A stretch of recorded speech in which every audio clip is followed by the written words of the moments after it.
Mais je n'ai rien à cacher. C'est probablement la phrase que j'entends le plus quand je parle de vie privée. Et si vous regardez cette vidéo, il y a de grandes chances pour que vous l'ayez entendue aussi. Peut-être même que vous l'avez dite vous-même.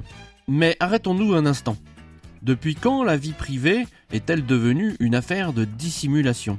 Depuis quand vouloir protéger ses informations personnelles est-il devenu suspect ? Imaginez ceci. Vous marchez dans la rue, quelqu'un vous arrête et vous demande où vous habitez, où vous allez, qui sont vos amis, ce que vous aimez faire, à quelle heure vous serez chez vous ce soir. Quelle serait votre réaction ? Vous seriez probablement sur vos gardes, voire carrément effrayé. Et pourtant, sans même y penser, c'est exactement ce que nous faisons tous les jours sur Internet. Nous livrons des informations privées à des entreprises, à des algorithmes, à des services qui n'ont aucun droit de les connaître. Pourquoi ? Parce qu'ils nous ont convaincus que c'était normal. Parce qu'ils nous disent que si nous n'avons rien à cacher, nous n'avons rien à craindre. Ah, cette petite phrase, rien à cacher, rien à craindre. Comme si toute notre vie privée devait être une vitrine transparente. Comme si vouloir un espace à soi était une preuve de culpabilité. Mais soyons honnêtes, est-ce que vous partagez votre mot de passe bancaire avec vos amis ? Vos messages privés avec vos collègues ? Votre journal intime avec le monde entier ? Non, parce que c'est la vie privée. Ce n'est pas cacher quelque chose de mal, c'est simplement avoir le choix. Le choix de dire « ça, c'est personnel ». Revenons quelques décennies en arrière. Il y a un temps, avoir un jardin avec une clôture ou des rideaux aux fenêtres, c'était normal. Personne ne vous demandait « mais qu'est-ce que tu caches derrière tes rideaux ?» C'était une évidence. Vous aviez droit à votre espace, à votre intimité. Mais aujourd'hui, dans le monde numérique, cette évidence s'est perdue. La clôture est tombée, les rideaux sont grands ouverts, et tout le monde regarde. Pire encore, on vous fait croire que c'est pour votre bien. Ce changement ne s'est pas fait tout seul. Il est le résultat d'un discours bien orchestré par ceux qui veulent vous donner. Ce discours nous dit « si tu n'as rien à cacher, tu n'as rien à craindre ». Si tu ne veux pas que ça se sache, c'est peut-être que tu ne devrais pas le faire. Mais ce discours ne sert qu'à une seule chose. Normaliser la surveillance. Effacer l'idée que nous avons le droit de dire non. Et nous convaincre que vouloir de la vie privée est un acte honteux. Mais voilà la vérité. La vie privée est un droit. Et ce droit est essentiel. Il ne sert pas seulement à cacher des choses, il sert à nous protéger, à choisir, à exister librement. La phrase « je n'ai rien à cacher », c'est une illusion. Une illusion qui vous fait oublier les risques, les dérives et surtout les conséquences. Dans cette vidéo, je vais vous montrer pourquoi cette phrase est dangereuse, pourquoi elle nous prive de nos libertés et comment vous pouvez reprendre le contrôle sur votre vie privée. Parce que vous n'avez peut-être rien à cacher, mais vous avez tout à protéger. Votre sécurité, vos droits, votre futur. Prêt à démonter le mythe ?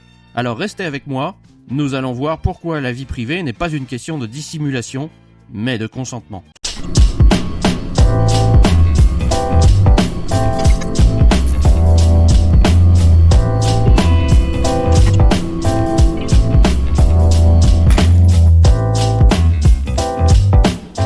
La vie privée, ce n'est pas cacher quelque chose, c'est avoir le choix.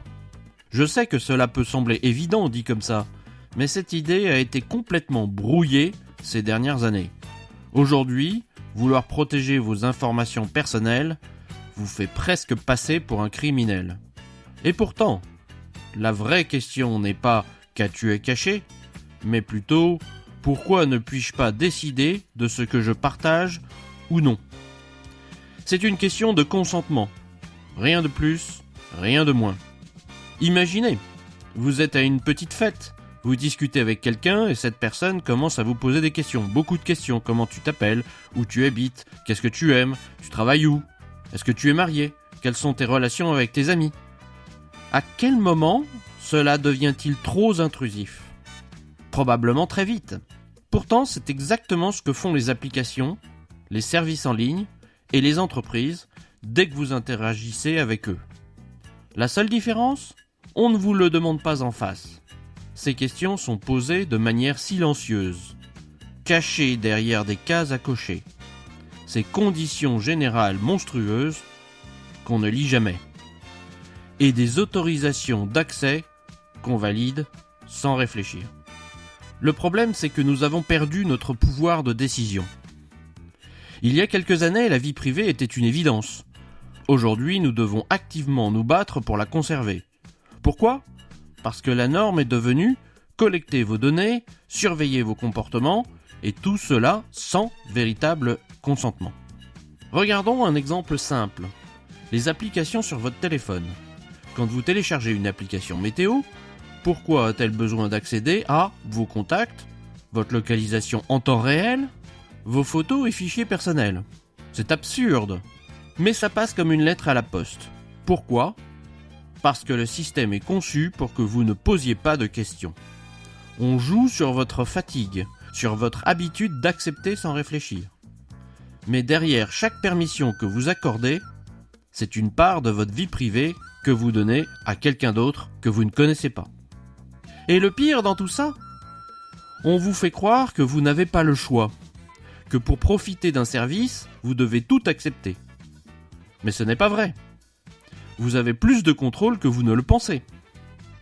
Voici ce que vous pouvez faire pour reprendre le pouvoir. Premièrement, multipliez vos identités numériques. Par exemple, utilisez des alias email plutôt qu'une seule et unique adresse personnelle.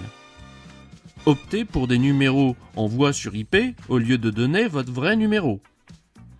Préférez les cartes bancaires masquées ou temporaires qui protègent vos informations financières. Par exemple, si vous vous inscrivez sur un site pour acheter un produit, utilisez une adresse email jetable. Même si cette entreprise est piratée, vos données personnelles resteront protégées. On peut même aller plus loin. Pour les livraisons, utilisez une adresse postale ou un service de réexpédition. Pourquoi donner votre adresse postale à n'importe quel commerçant en ligne ? Ces gestes sont simples, mais ils changent tout. Ils vous redonnent le choix. En réalité, chaque fois que vous acceptez de partager vos informations, vous devez vous poser une question. Pourquoi cette information est-elle nécessaire ? Une application a-t-elle vraiment besoin de connaître vos amis ? Un site a-t-il besoin de savoir où vous habitez ? Une boutique en ligne a-t-elle besoin de stocker votre numéro de téléphone ou votre date de naissance ? Si la réponse est non, alors ne la donnez pas. La vie privée, c'est un peu comme votre maison. Vous pouvez choisir d'inviter des amis dans le salon, mais cela ne veut pas dire qu'ils ont le droit d'aller fouiller dans vos tiroirs ou de lire votre courrier. Internet fonctionne pareil.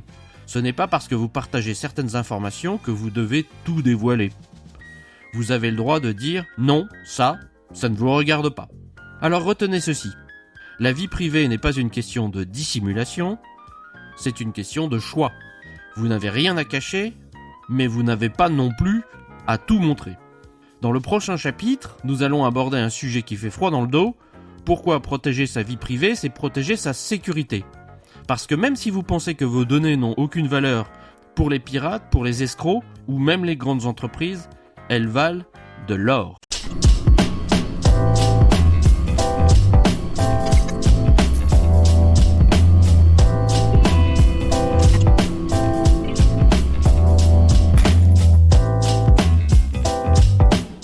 Je n'ai rien à cacher, mais vous avez tout à protéger. C'est une nuance essentielle que beaucoup de gens oublient. Aujourd'hui, on vit dans un monde où la collecte des données personnelles est omniprésente. Mais ce que peu de personnes réalisent, c'est que ces données, votre adresse, votre numéro de téléphone, vos habitudes d'achat, ne sont pas juste des bouts d'informations anodins. Elles peuvent se transformer en armes contre vous. Laissez-moi vous poser une question. Est-ce que vous donneriez votre adresse personnelle à un parfait inconnu que vous croisez dans la rue ? Bien sûr que non. Alors, pourquoi le faites-vous sans hésiter chaque fois que vous commandez en ligne ou que vous vous inscrivez sur un site ? Il ne s'agit pas seulement de protéger des secrets, il s'agit de vous protéger, tout court. Car plus vous laissez d'informations personnelles circuler, plus vous êtes exposé à des risques réels et parfois extrêmement importants. Imaginez cette situation. Vous commandez un coffre-fort pour ranger des objets de valeur, Pour la livraison, vous fournissez bien sûr votre nom, votre adresse complète. Maintenant, quelqu'un, quelque part, sait exactement où vous habitez et ce que vous possédez. N'est-ce pas inquiétant ? C'est pourtant ce genre d'information qui peut vous transformer en cible. Et cela ne s'arrête pas là. Les pirates utilisent vos informations pour usurper votre identité. Les escrocs se servent de vos données pour orchestrer des arnaques personnalisées. Même vos habitudes de consommation peuvent être exploitées pour vous manipuler. Ce n'est pas de la paranoïa, c'est de la réalité. Ceci arrive tous les jours à certaines personnes. Et si vous pensez que cela ne peut pas vous arriver à vous, rappelez-vous, vous n'êtes pas obligé d'être une cible pour devenir une victime. Parce que, soyons clairs, les entreprises et les services en ligne ne protègent pas vos données. Ils ne sont pas payés pour ça. Ils n'en ont absolument rien à faire. Lorsqu'on regarde sur les fuites massives, par exemple, de l'opérateur Free, c'était la 2e fois que ça arrive. Et donc on aurait pu croire que la première fois, il ne savait pas, et que la 2e fois, il aurait au moins chiffré les informations. Eh bien non. Les informations ont été volées une 2e fois, elles n'étaient pas protégées la première fois, pas plus que la 2e fois. Et ces vols d'informations sont de plus en plus fréquents. Chaque année, de plus en plus de personnes sont touchées. Les grandes entreprises, même celles en qui vous pensez avoir confiance, se font pirater. Et vos informations, c'est la conséquence, sont dans la nature. Prenez un exemple célèbre. L'énorme fuite de données chez Yahoo qui a exposé les informations de 3 milliards d'utilisateurs. Ou encore les fuites de cartes bancaires, d'adresses et de numéros de téléphone chez les plateformes de e-commerce. Et devinez quoi ? Une fois que vos données sont en circulation, elles ne disparaissent jamais. Elles sont achetées, elles sont vendues, elles sont échangées, elles sont utilisées par des hackers ou des escrocs pour vous piéger. Le pire dans tout ça, c'est que cela pourrait être évité si on faisait un petit peu plus attention à nos choix. À chaque fois que vous refusez de partager une information inutile, ou que vous adoptez un outil qui protège votre vie privée, vous réduisez les risques. Votre adresse, votre numéro, vos habitudes d'achat, ce sont les pièces d'un puzzle. Individuellement, elles semblent sans importance, mais quand on les assemble, elles forment un portrait complet de votre vie. Un portrait que vous ne voulez pas laisser entre de mauvaises mains. Alors retenez ceci. Protéger votre vie privée, c'est protéger votre sécurité. Et ce n'est pas une option, c'est une nécessité. Car le danger n'est pas théorique, il est bien réel et il touche tout le monde. Dans le prochain chapitre, on va aller encore plus loin, on va parler des conséquences de nos choix pour les autres, parce que la vie privée, ce n'est pas juste une question individuelle, elle concerne aussi nos amis, notre famille et parfois des personnes qui se battent pour des causes bien plus grandes. Prête à comprendre pourquoi vos choix comptent pour tout le monde ? Alors restez avec moi.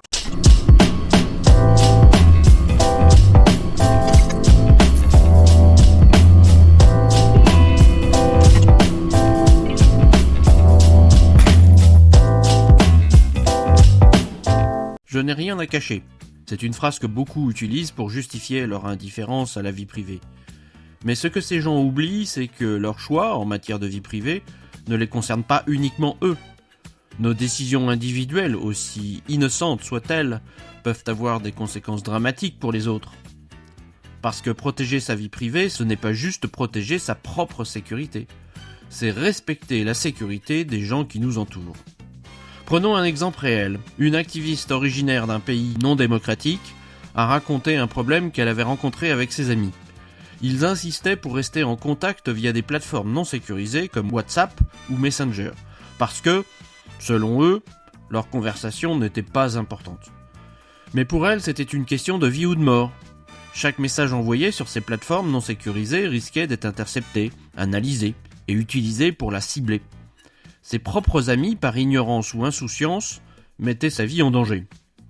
Résultat, elle a dû couper les ponts avec eux. Réfléchissez à ça. Vos choix en matière de vie privée n'affectent pas que vous. Ils affectent aussi les gens avec qui vous communiquez, les personnes qui apparaissent dans vos photos, vos contacts, donc vos proches. Vous téléchargez une application qui demande l'accès à votre liste de contacts ? Vous venez de partager les numéros de téléphone, les adresses mail et même les adresses personnelles de tous vos amis à une entreprise sans leur consentement. Imaginez une journaliste dans un pays où la liberté d'expression est réprimée, ou un cousin activiste qui lutte contre la corruption. Un jour, sans le savoir, vous avez exposé des informations sur eux, simplement parce que vous avez accepté une permission sans réfléchir. Ou utilisé une messagerie non sécurisée. Ou partagé des photos qui révèlent des informations sensibles. Peut-être que vous pensez que la vie privée n'a pas d'importance et que vous n'avez rien à cacher, mais pour ces personnes-là, vous ne le savez peut-être pas, c'est une question de survie. Et cela ne s'arrête pas aux journalistes et aux activistes.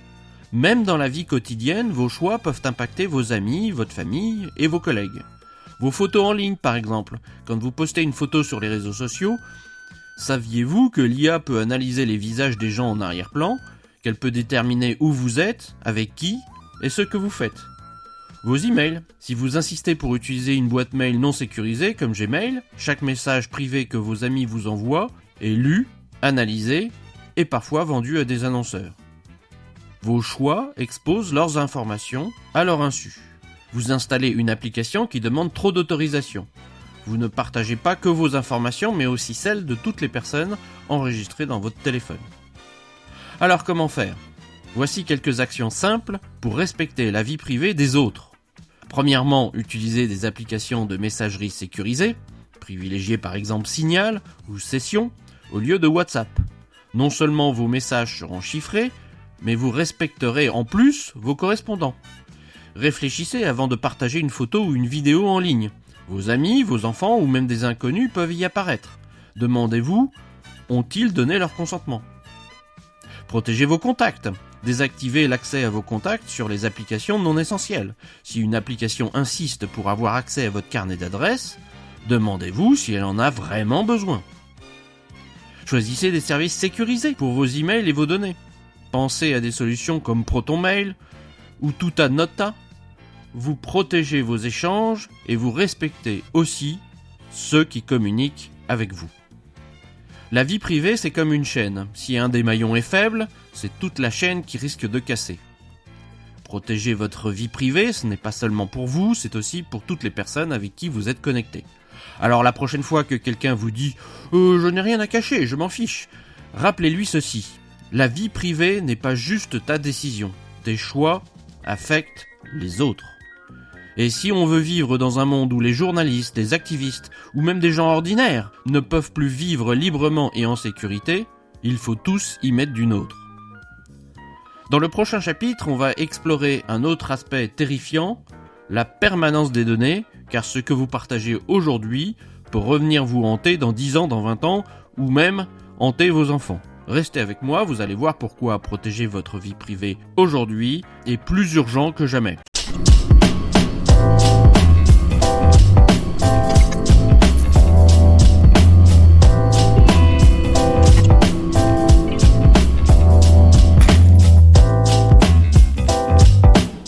Ce que vous partagez aujourd'hui ne disparaîtra jamais. C'est une vérité qui fait froid dans le dos, mais pourtant elle est incontournable dans notre monde numérique. Chaque donnée que vous partagez, chaque photo, chaque message, chaque information personnelle, tout cela laisse une empreinte digitale permanente. Et ce qui semble insignifiant aujourd'hui pourrait devenir un vrai problème demain. Laissez-moi vous poser une question. À quoi ressemblera votre vie dans 10 ans, dans 20 ans ? Pouvez-vous garantir que ces informations que vous partagez aujourd'hui ne seront pas utilisées contre vous à l'avenir ?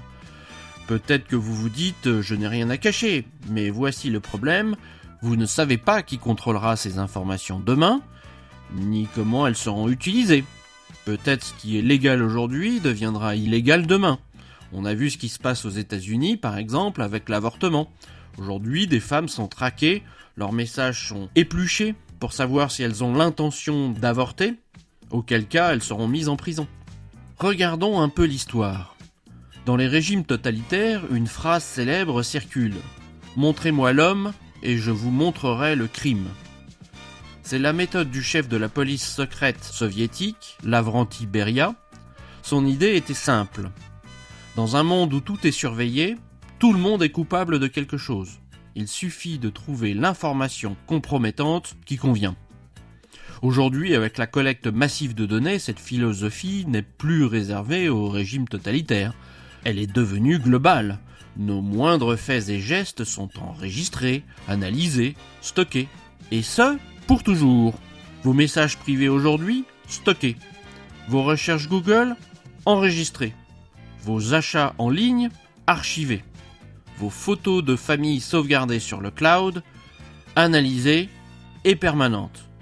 Chaque donnée devient un risque potentiel. Aujourd'hui, tout semble inoffensif, mais imaginez un futur où une nouvelle loi, un changement politique, ou même un ex-partenaire rancunier peut accéder à ces informations pour les utiliser contre vous. Regardez ce qui se passe aux États-Unis avec Donald Trump. Il compte poursuivre tous les gens qui l'ont accusé des choses illégales qu'il a faites. Donc des gens normaux qui faisaient juste leur travail de juge ou d'avocat, juste par un changement de gouvernement, se trouvent sur la sellette. Prenons un cas simple. Aujourd'hui, vous partagez vos opinions politiques sur les réseaux sociaux. Rien de choquant, n'est-ce pas ? Mais si dans 10 ans, ces opinions deviennent inacceptables aux yeux d'un gouvernement ou d'un employeur, que se passera-t-il ? Ou imaginez ceci. Vous partagez des photos innocentes de vos enfants sur un cloud. Ces photos sont désormais disponibles pour une entreprise, un algorithme, ou pire, des pirates mal intentionnés. La permanence des données est une bombe à retardement. Cette bombe ne disparaîtra pas. Elle reste là, prête à exploser, au moment où vous y attendrez le moins. Et ce problème ne s'arrête pas à vous. Votre empreinte numérique affecte aussi vos enfants et vos proches. Car ces informations ne meurent jamais, même après vous. Imaginez vos enfants dans 15 ans en train d'hériter de vos erreurs numériques. Des photos embarrassantes publiées en ligne, des données stockées sur des serveurs qui changent de main, des comptes compromis contenant des informations sensibles. Est-ce qu'on veut vraiment leur laisser cet héritage numérique pourri ? Alors comment faire face à cette permanence effrayante des données ? Voici ce que vous pouvez faire dès maintenant pour reprendre le contrôle. Premièrement, il est indispensable de réduire son empreinte numérique. Supprimez les anciens comptes que vous n'utilisez plus. Nettoyez vos anciennes publications sur les réseaux sociaux. Passez en revue les services en ligne où vous avez donné accès à vos informations. Chiffrez vos données sensibles. Utilisez des outils comme Proton Drive ou Trezorite pour vos sauvegardes de cloud sécurisées. Évitez les solutions de stockage non privées. Remplacez les services comme Google Drive ou Dropbox par des alternatives chiffrées et respectueuses de la vie privée. Réfléchissez d'une manière générale avant de partager, chaque fois que vous publiez une photo, un commentaire, une information. Demandez-vous, ai-je envie que cela existe pour toujours ? Car oui, ces données, vous l'avez compris, sont éternelles. C'est une réalité brutale du monde moderne. Chaque information que vous laissez en ligne est un tatouage numérique impossible à effacer. Pas de laser comme pour les vrais tatouages. Alors, si vous ne voulez pas que vos choix d'aujourd'hui deviennent des erreurs de demain, prenez votre vie privée au sérieux maintenant. Dans le prochain chapitre, nous allons voir pourquoi la surveillance généralisée n'impacte pas seulement notre sécurité, mais aussi notre liberté d'expression et même notre créativité. La surveillance n'est pas seulement un problème personnel, c'est un frein à l'innovation, à l'audace et à la liberté. Vous ne voulez pas manquer cela, alors restez avec moi.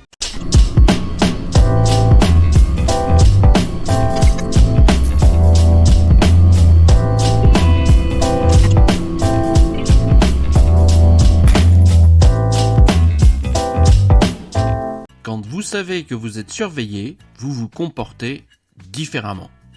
C'est une vérité fondamentale.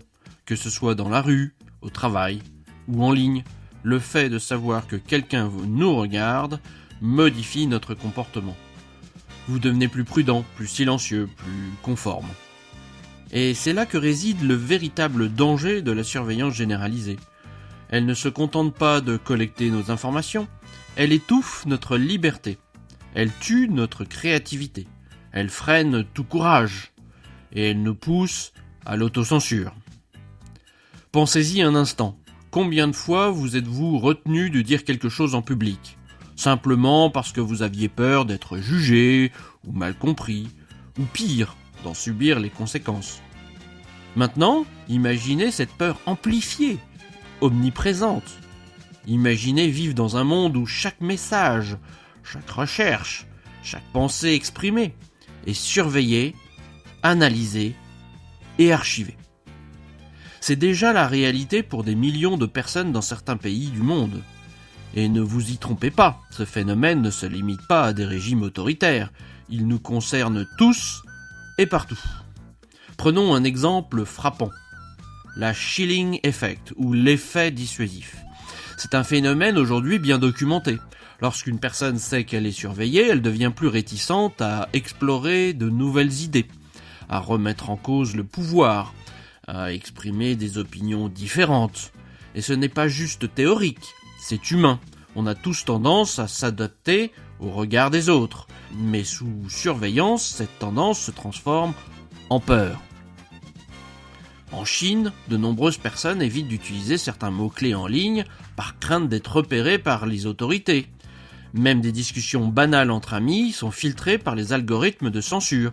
Lorsque vous achetez un téléphone chinois en France, vous achetez le même téléphone de la même marque du même modèle en Chine, eh bien vous n'avez pas la même censure. Certains mots-clés sur le téléphone acheté en Chine ne seront pas transmis sur les réseaux sociaux. En Iran ou en Russie, les gens choisissent des lieux discrets pour parler librement. Ils chuchotent dans les cafés, dans les maisons, parce que dans la rue, tout peut être entendu, enregistré, retourné contre eux. Mais voici ce qui est encore plus inquiétant. Même dans nos démocraties, nous nous censurons sans le savoir. Avez-vous déjà hésité à poser une question sensible sur Google, par peur d'être fiché ? Avez-vous déjà effacé un message avant de l'envoyer parce que vous vous êtes dit « si quelqu'un lisait ça… » Vous êtes-vous déjà retenu de partager une opinion qui sort des sentiers battus ? C'est exactement ce qui arrive lorsque la surveillance devient omniprésente. Nous nous surveillons nous-mêmes, et dans ce monde, il n'y a plus de place pour le courage, il n'y a plus de place pour la créativité, il n'y a plus de place pour la liberté de penser. Mais ce n'est pas tout. La surveillance n'étouffe pas seulement notre expression personnelle, elle freine aussi l'innovation. Pourquoi ? Parce que les idées nouvelles, les découvertes, les inventions naissent souvent dans des espaces privés, dans des espaces où l'on peut penser librement, sans crainte d'être observé ou jugé. Regardez les grands moments d'innovation de l'histoire. Des penseurs comme Galilée ou Copernic ont dû travailler dans l'ombre pour défier les dogmes de leur époque. Des écrivains, des artistes, des inventeurs ont toujours eu besoin de liberté pour créer, expérimenter et parfois échouer. Aujourd'hui, cette liberté est menacée par la surveillance constante. Imaginez un monde où chaque idée controversée est immédiatement jugée, où chaque expérimentation, chaque erreur est archivée pour toujours. Dans un tel monde, qui osera encore sortir du rang ? Mais quand vous savez que vous êtes surveillé, vous cessez d'être vous-même. Vous commencez à vous adapter, à vous conformer à ce que vous pensez être attendu de vous. Et ça, c'est la mort de la liberté individuelle. La créativité, l'innovation, l'audace ne peuvent pas survivre dans un monde de surveillance constante. Alors que pouvons-nous faire pour retrouver ces espaces de liberté ? Voici quelques actions simples.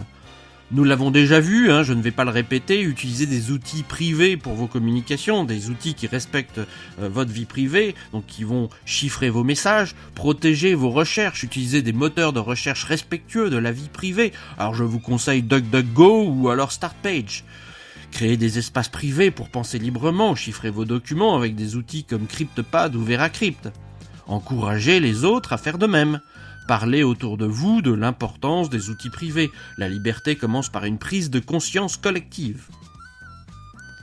La liberté d'expression, la créativité, l'innovation, tout cela repose sur un espace privé où nous pouvons penser, explorer et expérimenter sans crainte.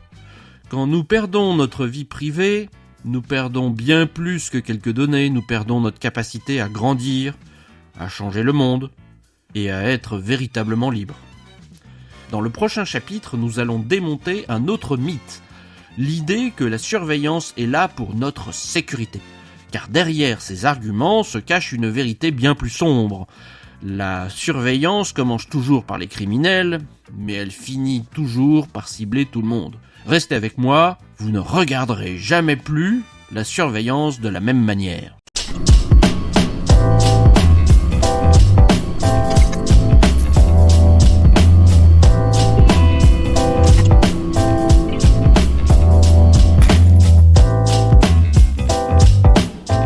La surveillance est là pour notre sécurité. C'est l'argument qu'on nous répète sans cesse. On nous dit qu'elle est nécessaire pour arrêter les criminels, pour protéger la démocratie, pour prévenir des attaques terroristes. Mais posez-vous cette question. Où s'arrête-t-elle ? Qui décide qui doit être surveillé ? À quel moment passe-t-on de la sécurité à la répression ? Qui surveille le surveillant ? L'histoire nous montre une chose très claire. Les outils de surveillance ne restent jamais limités aux criminels. Tôt ou tard, ils finissent par cibler tout le monde. La surveillance commence toujours avec les meilleures intentions. On nous promet qu'elle sera utilisée contre les méchants, les terroristes, les criminels, ceux qui mettent la société en danger. Mais voilà le problème. Cette mission évolue. Elle s'étend, et ce qui commence comme une mesure pour protéger, finit par devenir un outil pour contrôler. Prenons un exemple récent, l'affaire Pegasus. Donc vous trouverez une vidéo qui explique cette affaire sur cette chaîne. Pegasus est un logiciel espion vendu officiellement au gouvernement pour lutter contre le terrorisme et le crime organisé. Mais que s'est-il passé en réalité ? Des journalistes ont été surveillés. Des militants des droits humains ont été ciblés. Même des opposants politiques ont vu leur téléphone infecté et leur communication analysée. Ces outils censés protéger ont été détournés pour réduire au silence ceux qui osaient s'exprimer. L'exemple le plus grave est Jamal Khashoggi. Rappelez-vous ce journaliste saoudien qui a été assassiné après que ses communications aient été surveillées par des outils de ce type. La surveillance a permis à ces assassins de traquer ses mouvements, d'écouter ses conversations et de préparer ce meurtre atroce. Vous pensez peut-être que cela ne vous concerne pas. Après tout, vous n'êtes ni journaliste ni activiste. Mais la question n'est pas est-ce que je suis visé aujourd'hui ?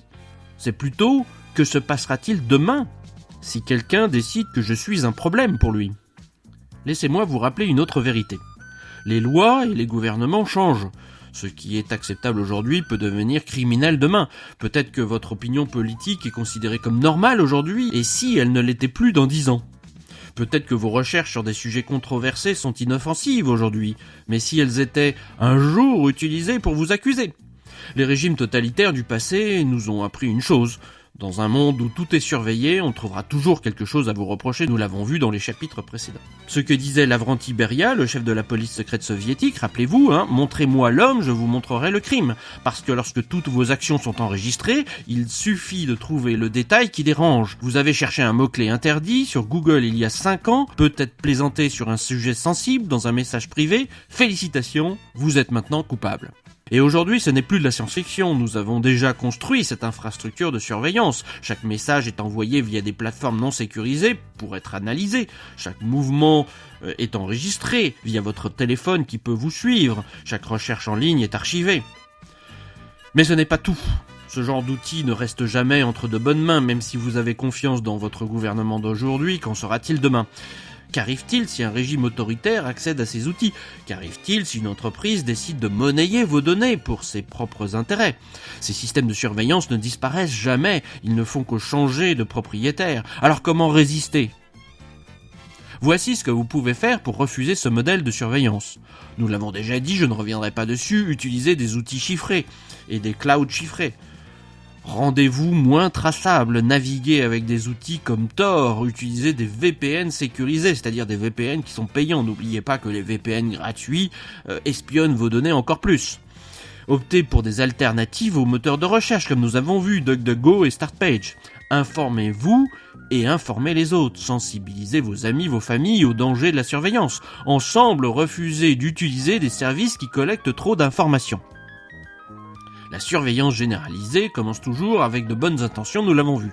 Mais elle finit toujours par devenir une arme pour contrôler, une arme pour réprimer, une arme pour faire taire. Et dans un monde où chaque détail est enregistré, le monde entier devient un suspect. Alors la prochaine fois que vous entendrez quelqu'un dire « je n'ai rien à cacher », rappelez-vous ceci. La surveillance ne s'arrête jamais au coupable. Elle s'étend, elle se généralise jusqu'à ce que tout le monde soit pris dans ses filets. La seule solution ? Résister dès maintenant. Refuser ce modèle. Choisir des outils qui respectent notre vie privée et notre liberté. Dans le prochain et dernier chapitre, je vais vous montrer pourquoi chaque geste compte. Parce que choisir des outils respectueux de la vie privée, c'est plus qu'un choix personnel, c'est un acte collectif pour protéger nos libertés. Restez avec moi, la conclusion est la plus importante de toutes.